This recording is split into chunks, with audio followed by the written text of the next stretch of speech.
تصور کن شبی که فکر میکنی همه چیز آرومه، گوشی همسرت رو چک کنی و چیزی ببینی که دنیا رو برات زیر و رو میکنه.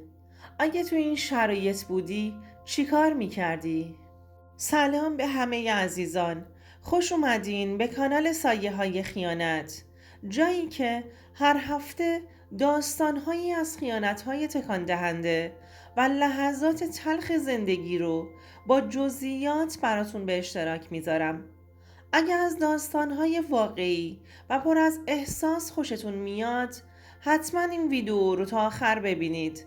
تو این ویدیو قراره بهت بگم چطوری میتونی بعد از خیانت دوباره اعتماد رو برگردونی و یه زندگی جدید بسازی. تو این ویدیو قراره کمکت کنم جواب این سوال رو پیدا کنی. تا آخر این ویدیو همراه من باش، چون قراره چیزهایی بشنوی که شاید تصورش رو هم نمی کردی. خیانت کلمه‌ایه که قلب‌ها رو میشکنه، اعتماد رو از بین میبره و رابطه ها رو به مرز فروپاشی میکشونه. اما آیا ممکنه رابطه‌ای که دچار خیانت شده دوباره ساخته شه؟ نخستین گام اینه که هر دو طرف بپذیرن خیانت اتفاق افتاده و تأثیر اون رو بر رابطه درک کنند. انکار یا کوچیک نمایی این موضوع فقط درد و سردرگمی رو بیشتر میکنه. شخصی که خیانت کرده باید مسئولیت اعمالش رو به عهده بگیره و از توجیه رفتار خودش بپرهیزه. خیانت اغلب ناشی از کمبود ارتباطه. اینجا زمان اون هستش که هر دو طرف درباره احساسات، نیازها و مشکلات گذشته با شفافیت صحبت کنند. سوالات بیپاسخ باید جواب داده بشند و طرفی که خیانت کرده باید آماده باشه با صداقت تمام درباره جزئیات لازم صحبت کنه. اعتماد ستون اصلی هر رابطه است و بازسازی اون زمان بره.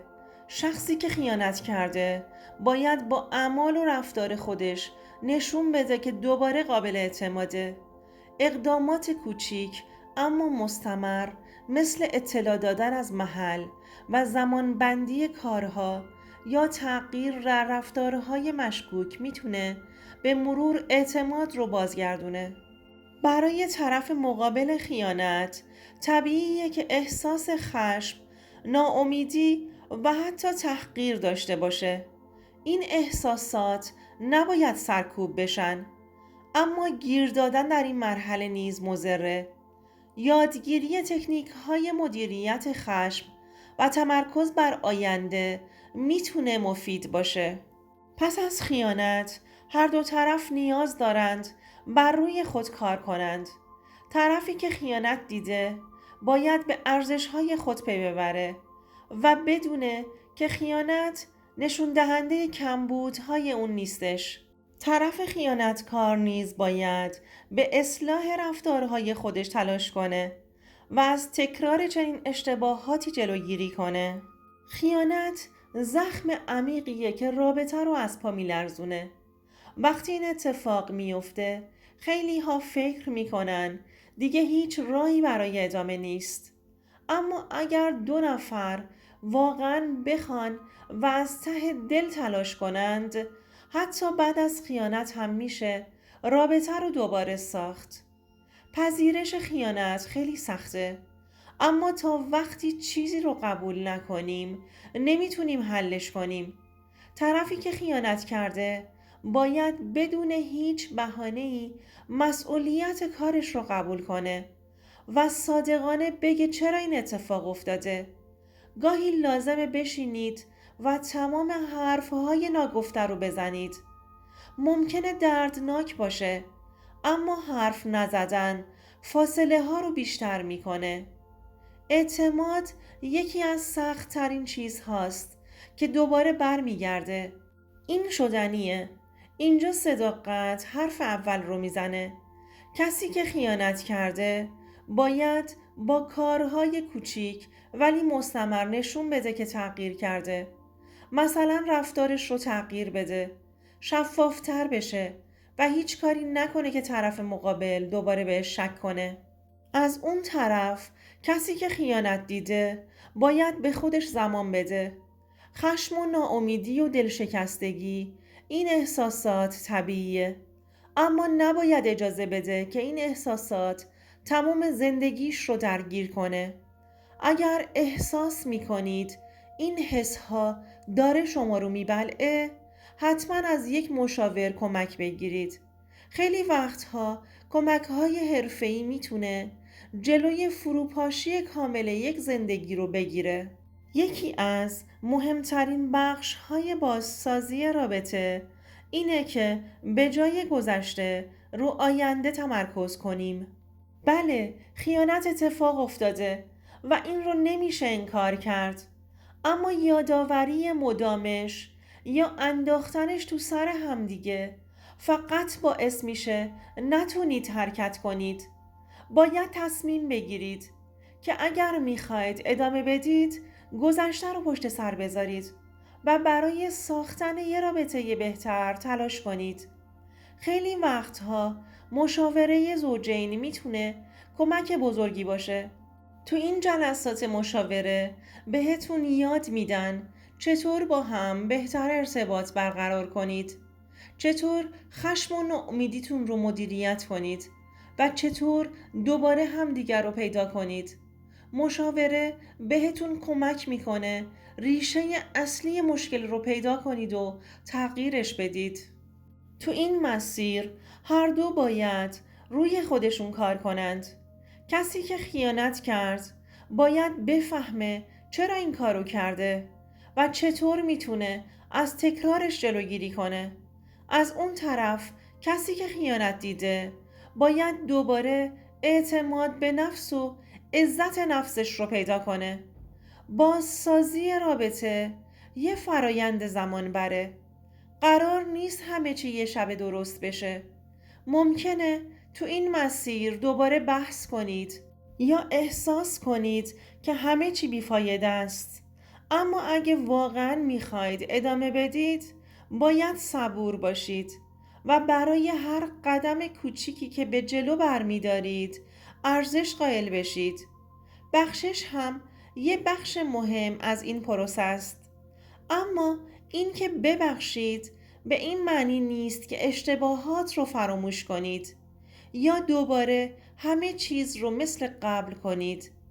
بخشش یعنی بتونید از کینه و خشم رها بشید و راه رو برای ادامه باز کنید، چه با هم چه جدا از هم. خیانت همیشه نشونه کمبود عشق یا علاقه نیست. گاهی دلایل عمیق‌تر مثل نارضایتی عاطفی، مشکلات ارتباطی یا حتی بحران‌های شخصی باعثش میشه. باید به جای تمرکز روی اتفاق ریشه هاش رو پیدا کنید و روی اونها کار کنید. وقتی خیانت اتفاق میفته خیلی وقتها یکی از طرفین یا هر دو مطمئن نیستن که میخوان ادامه بدن یا نه. مهمه که هر دو طرف درباره انتظارات و اهدافشون از رابطه صحبت کنند. اگر یکی از شما فقط برای فرار از تنهایی ادامه بده، این رابطه به جایی نمیرسه. گاهی لازمه کمی فاصله بگیرید تا بتونید با ذهنی آرومتر تصمیم بگیرید. این فاصله به شما کمک میکنه هم احساساتتون رو پردازش کنید و هم بفهمید که آیا واقعاً میخواید دوباره برای این رابطه تلاش کنید یا نه. بعد از خیانت ممکنه نیاز باشه مرزهای جدیدی در رابطتون تعریف کنید. این شامل چیزهایی مثل زمانبندی‌های مشخص، شفافیت بیشتر یا حتی کم کردن ارتباط با افراد خاص باشه. مهمه که این مرزها با توافق دو طرف باشه و به جای محدود کردن به تقویت اعتماد کمک کنه. خیلی وقتها خانواده یا دوستان میتونن نقش بزرگی توی کمک به بازسازی رابطه داشته باشند. البته اگه اونها رو آگاهانه و درست انتخاب کنید. مراقب باشید که هر کسی رو در جریان نذارید، چون بعضی ها ممکنه فقط به آتیش ماجرا اضافه کنند. اگر شما کسی هستید که خیانت دیده، ممکنه خودتون رو مقصر بدونید یا فکر کنید کار اشتباهی از سمت شما باعث شده. این حس رو کنار بذارید. خیانت تصمیم طرف مقابل بود و هیچ توجیهی براش وجود نداره. بعد از خیانت رابطه هیچ وقت دقیقاً مثل قبل نمیشه، اما میتونه بهتر بشه. اینو قبول کنید که رابطه قبلی تموم شده و الان وقت ساختن یه رابطه جدیده با قوانین و دیدگاه های تازه. هر دو طرف باید تعهد بدن که از مشکلات قبلی درس بگیرن و کاری کنند که دوباره این اتفاق نیفته. این شامل یادگیری مهارت‌های ارتباطی بهتره، ابراز نیازها و احساسات و توجه بیشتر به همدیگه است. خیلی وقتها یکی از طرفین ممکنه سریعتر از دیگری بخواد جلو بره. این طبیعیه، اما نباید به زور یکی رو مجبور به فراموشی یا ادامه دادن کرد. هر کسی ریتم خودش رو داره. بازسازی رابطه نباید به قیمت از دست دادن عزت نفس و ارزش‌های شخصی باشه. اگر حس می کنید برای ادامه باید خودتون رو قربانی کنید یا مدام ترس از خیانت دوباره داشته باشید، بهتر دوباره تصمیمتون رو ارزیابی کنید.